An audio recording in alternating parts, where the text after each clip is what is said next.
Hey everybody, the glasses are back on. Inconsistent Bookworm's back within a week. Yay! Didn't take me a week to read a manga or weed. My reading comprehension skill or my speaking comprehension skills are still a little subpar, but hey. And as you can hear, possibly the heavens themselves are alight with noise because of it's storming here in Texas. And sorry, I got something furry down here. Yeah, she's scared. She's my. I think, alright, you can stay in here. Also, she'll probably start scratching in the middle of something like, I need it. Hey, let's quit talking about random cat stuff. Let's actually talk about the thing I read. Saiyuki, Volume 2. I was going to say, I kind of like this. I was introduced to Saiyuki probably, it's been a while, probably about 9 years ago. I know it seems weird that it's taken me this long to eventually read Volume 2, but again, I don't exactly have the easiest way to get to new volumes. And yeah, I know Saiyuki Reloaded has launched. They've already finished as well. They've already done the anime, everything. All that fun jazz. But I like to kind of take my time, and there were other mangas I was reading at the time, other comic books as well that I was reading at the time, which I might have an idea doing with comic books. I don't know, I might do, might not do. But I finally was able to get a hold of a copy of Saiyuki Volume 2. Because I have Volume 1, I read it, I loved it, it was fun, it was a little hard to understand at times, but I blame that mostly because I'm an ignorant American and other cultures are weird to me. But hey, I finally got a hold of this. I had to reintroduce myself to all the characters' names because I can't remember them. Again, it's been a little while since I've read it, so I was, though, really intrigued. I was like, ooh, let's see what's going on. I had to remember that pretty much it's a battle of the yokai, which, in essence on how they describe them, are pretty much like demons in a way. At the same time, they're not demons. It's how they originally existed in the world with humans, mostly peaceful and whatnot. And then, out of nowhere, suddenly they all went mad and started killing people, and there's this war now between the humans and the yokai. That's pretty much the opening from the whole thing.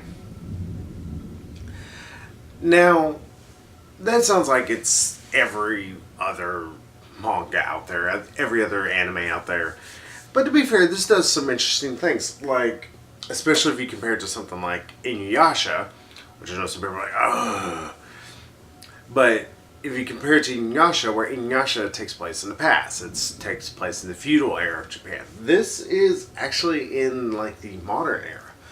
It looks at things in a kind of twisted, feudal, modern, whatnot, or it might have been like 1940s, if that. It can't be any later because like they drive around a Jeep.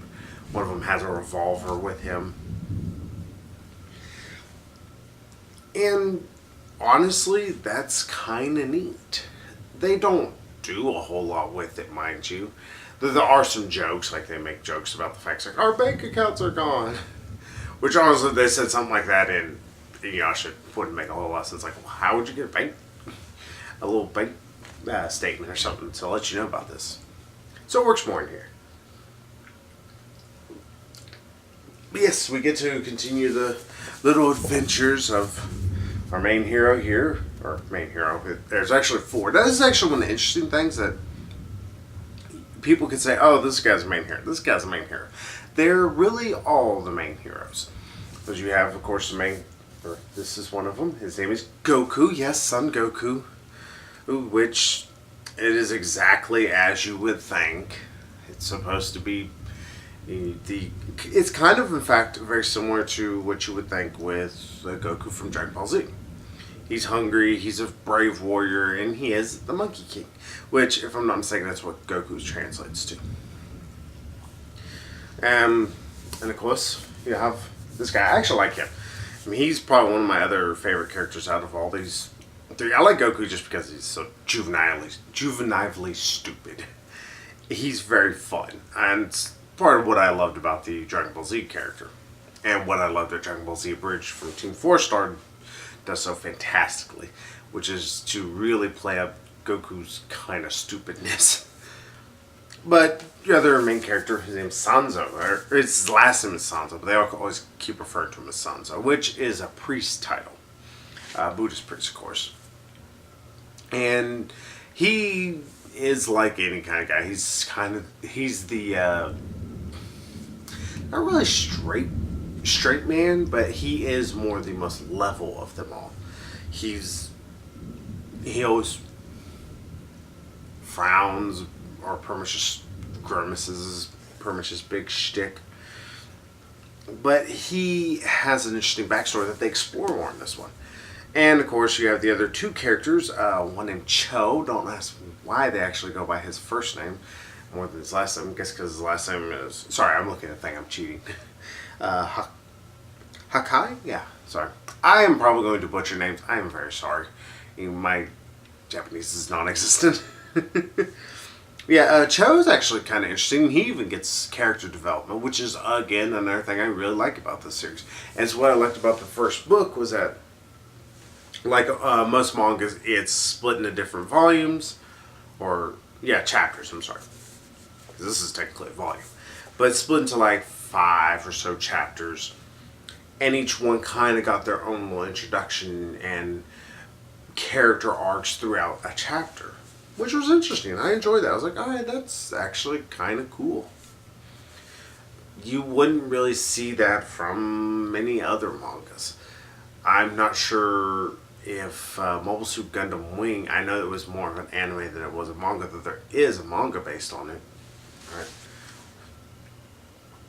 Right. They really wouldn't dive into all the different characters like that, I don't think. I mean, maybe they would, maybe they wouldn't. I don't know. But Cho does get some introduction. We kind of learn a little bit about him. He's still mysterious, because he was mysterious in the first one. And it's hinted that he's supposed to be, I think, a yokai in some sort, but he seems very human. That is one of the other things. It kind of plays around with the fact that, people are very nervous around yokai, because they were just going around slaughtering people just wholesale. And they're very powerful creatures. But Cho, he's kind of, he's... The best way I can think of him is he's the main character from Trinity Blood. He's kind of goofy, and he's meant to be your straight funny man. No, I would be surprised if Cho was gay. Nothing against him being gay. It's like, I actually wouldn't be surprised by that much. In fact, when I hear his voice, it reminds me very much of the character from Trinity Blood in the anime, which I actually didn't think fit at all for the character. But I think it would work for Cho.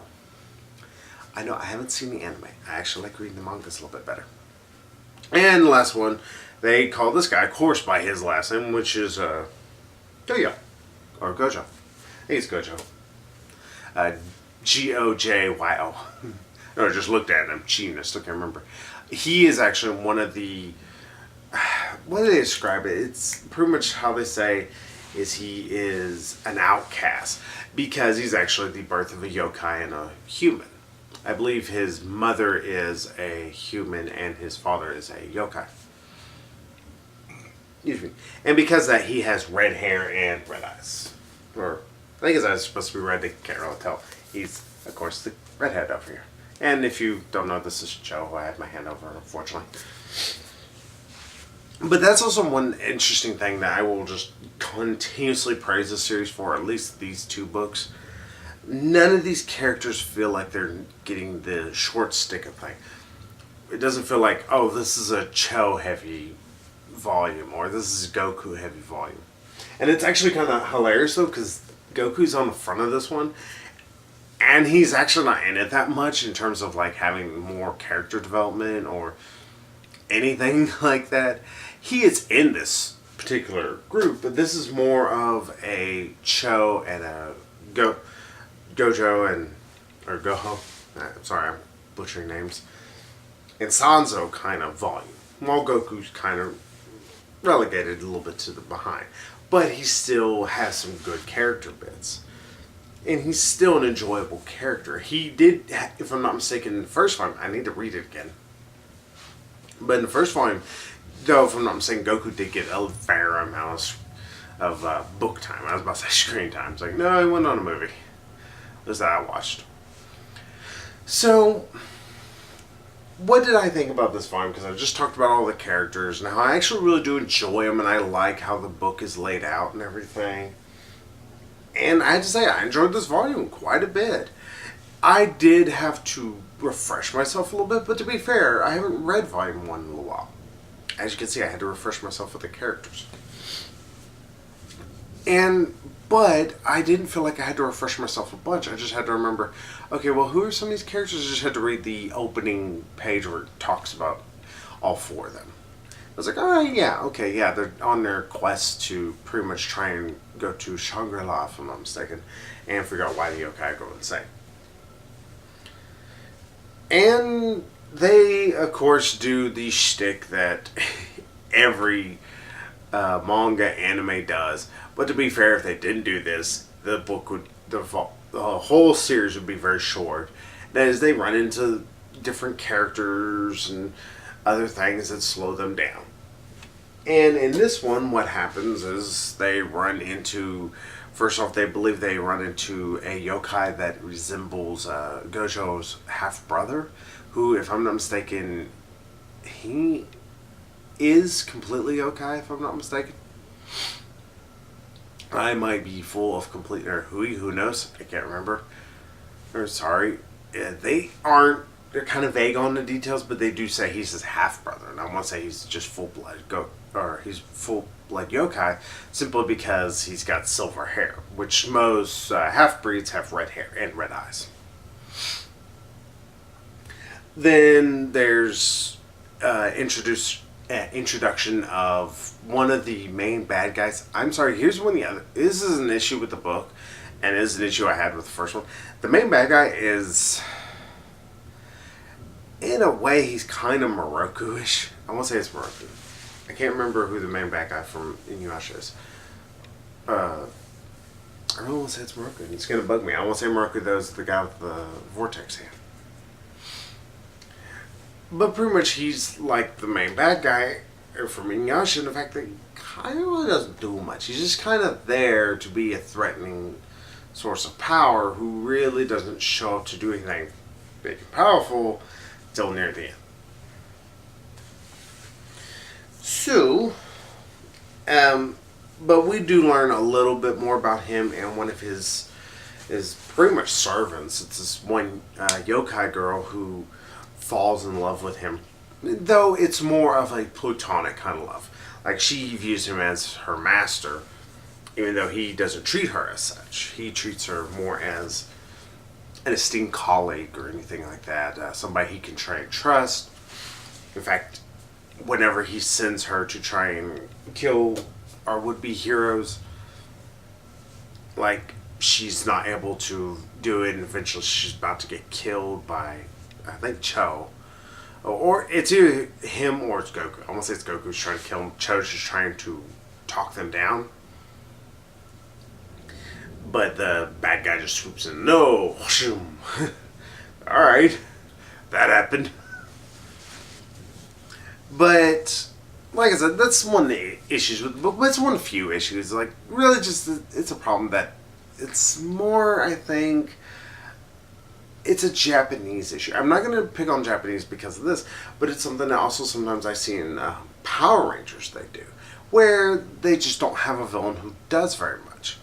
They will have a lot of lackeys who will do things for them, but they could easily push for, actually doing a lot more themselves, since they're actually capable of doing things, but they don't. That's one of the things that's actually kind of frustrating with the second season of Power Rangers, or Mighty Morphin Power Rangers, is that you do see that easily Lord Zed could just wipe the floor with the Rangers. He just needs to go down there with Goldar, or maybe Squad, and maybe Babu as well. Go down there with those 2 or 3, and they could probably walk through the Rangers, no problem. But he never does. But that's again, I think it's a translation, or not translation issue, but more of a different sort of how we view things. Like, as Americans, we're kind of just, oh, let's just go all guts, no glory. Yes, wait, I pooed. But we believe in going with your strongest foot first. It's how we work with jobs and whatnot here. You're told to lead with your best foot forward. Here, it's like it doesn't quite work sometimes simply because, like, well, this villain seems very powerful. It seems like they could really stop him very easily. Why aren't they? So, I mean, that's just a minor thing, but that's a nitpick I have against most different animes and mangas. Thankfully, the Gundam series really doesn't do that anywhere near as much. Like, if the villain is away, it's because they have a reason to be away. Just to talk about the original Mobile Suit Gundam series, like, if Char is away, it's not because he's planning his ulterior moves, him moving the chess pieces in place. No, it's actually because he's trying to gather up new types and everything. Not just to battle Amuro and the Federation, but more to keep them from being exploited by members of the Zabi family. Well, other issue. Mobile Suit Gundam, awesome series. You should go see it. I recently got a DVD of the first volume of it. Yes, I want the rest of it. If I can find them for a decent price, I am going to own them all. But Mobile Suit Gundam, the original 0079 series, still holds up. Awesome series. Hey, we need to talk about Saiyuki. But yeah, we do learn about a little bit about Cho. Like, he's unable to get drunk in the lease, which is kind of interesting. And we also learn more of his willingness to kind of not want to kill and not really want to fight. It is that pacifism within him that seems a little odd, and also to throw in the fact that he doesn't get drunk or anything. Like, he doesn't even get buzzed. And this is a guy who's just pouring down just drink after drink. Doesn't faze him at all. So, that's interesting. And also the little fight, it's kind of neat. It builds upon different characteristics. And like I said, you get to have some interesting little bits. We get to see the villain sort of do something finally. Though he just kind of swoops in and is like, screw you all. I should actually go do this, but I'm not going to. So that's one thing. Then we also get to learn more about Sanzo, who, like I said, is one of my favorite characters from the series. Probably him and Goku are my two favorites. Then against the other two, they're very good and interesting, like Sanzo the most. Sanzo, we learn he really has some kind of hidden powers. And this is also, though, where, again, an issue with how mangas are made. At least here in the United States. I'm not sure if it's different in Japan. I would get a Japanese manga, but no offense, I don't read Japanese at all. But, like, he stares down this one bear that's about to attack, and they say his eyes are changing, and they're purple and everything. If they wouldn't have had that, and I'm pretty sure it's something they added in, for the American translation, I wouldn't know that. I just think his eyes go big. But we learned that he has some kind of powers that are kind of hidden, and not only that, but when he was originally at his temple, he really didn't believe in the Buddhist ways. He really didn't even study and all that. From the seams of it, Sanzo's kind of atheist, in a way. Or it might be more humanistic. Maybe, who knows? Or agnostic, even. Who knows? I'm not going to judge him one way or the other. Who cares? Because he's an interesting character. But because of his own viewpoints and everything, he kind of can't. He can't really push himself to really believe about any of it. But we learn he has these powers, and pretty much he was handed all this strength by his original master. He protected something, I can't remember what it's called. I'm sorry, I can't pronounce its name at all. But pretty much it's a scroll that can grant power, and the yokai were trying to take it, and they killed the master for it. Sanzo originally made the yokai leave, and then they came back. And then we learned this other guy who actually was kind of befriending Sanzo whenever he was at the temple fought them off by pretty much casting a spell on him. Yeah, I know they call it technically charms, and they have the like pieces of paper or parchment that they have on them with letterings and all that. But in all essence, it is really spells. Like I said, it's almost like it sometimes doesn't translate very well from America to Japan or Japan to America. But he cast a spell upon him. They gave him a lot of power to be able to easily defeat yokai, but he has to absorb their souls and everything, or it will start feeding off of him.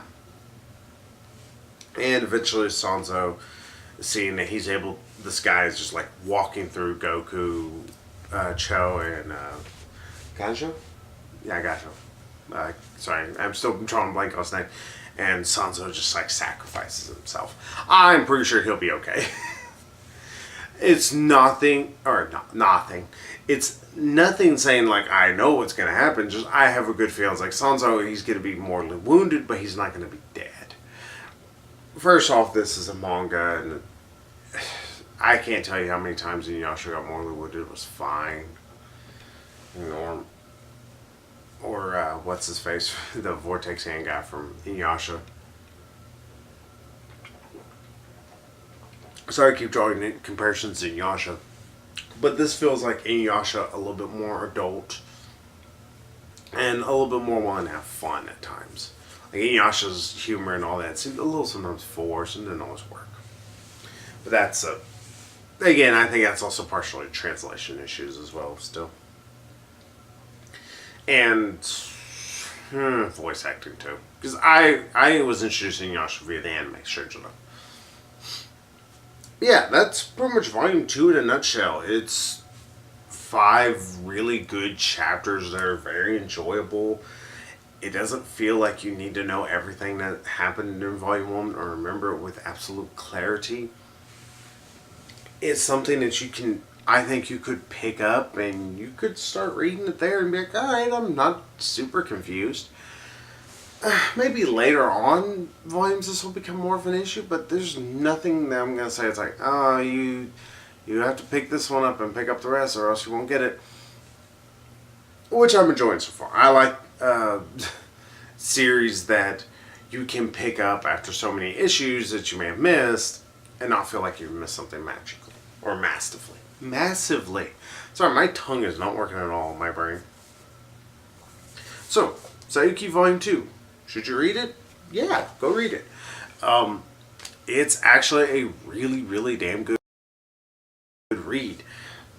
There's not any real low points. I don't feel like there were any points that this entire manga drug at all.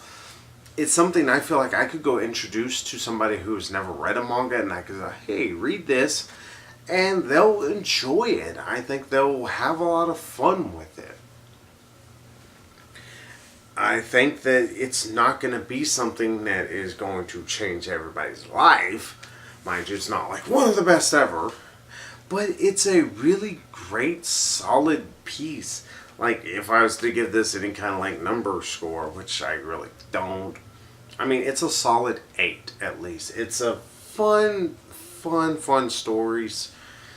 Interesting characters. You don't feel like you have to watch and know everything that's going on. Which, again, is something that I'm going to eventually speak about when it comes to the Marvel Cinematic Universe and DC Cinematic Universe. But I will get into those eventually and get more into them because I am planning on doing something dealing with both of those two universes, especially if Suicide Squad happens. So, unfortunately, I got to wait a couple months. But, yeah, if you're interested in this series or you're not sure because there's Saiyuki Reloaded, I have heard Saiyuki Reloaded is similar, but there are certain things they change and fix and all this. I would say you don't have to feel like this is not going to be a good stepping point. You don't have to feel like, oh, you have to read volume one. Not saying you shouldn't get volume one. Get volume one. It's still a good book. This is still just as good. That's one thing I was enjoying. It's like, oh, this doesn't feel like it was a progression from bad to worse or from bad to mediocre or anything like that. It felt like, well, good. I love that. I love that the series didn't feel like it had a dip in any kind of quality. So that's my review in a nutshell. And yeah, I kind of spoiled it. Sorry. But yeah, go out there and buy it or get secondhand. It's worth it. It's easily one of the better mangas I own. I would say it's a much better stepping point into a manga series than Death Note Volume 6. Not against Death Note Volume 6, just Death Note Volume 6 was starting to get really ludicrous. To the bad extent. This one doesn't feel like it's completely jumped the shark. Even though I am talking about demon people running around and having bad problems. But still, it's an enjoyable read. You're never going to feel bad after reading it. And I think you're going to genuinely and just enjoy yourself afterwards. But that felt great. So, I'm going to move on. The camera wiggles a little bit. My cat is right near the tripod. She is right there just looking at it like, Oh, thank goodness she did not hit it. Probably because she actually likes it or something. But now I need to move on to another actual book. So what is our next I'm going to read? And I don't have it with me right now because it's downstairs. I'm reading it right now. Well, not right this second, but I am reading it. It is something that is the third, in a way, in the series. And it is by Ben Thompson as Badass. Ultimate duels and death matches and stuff like that. Pretty much it's badass battles.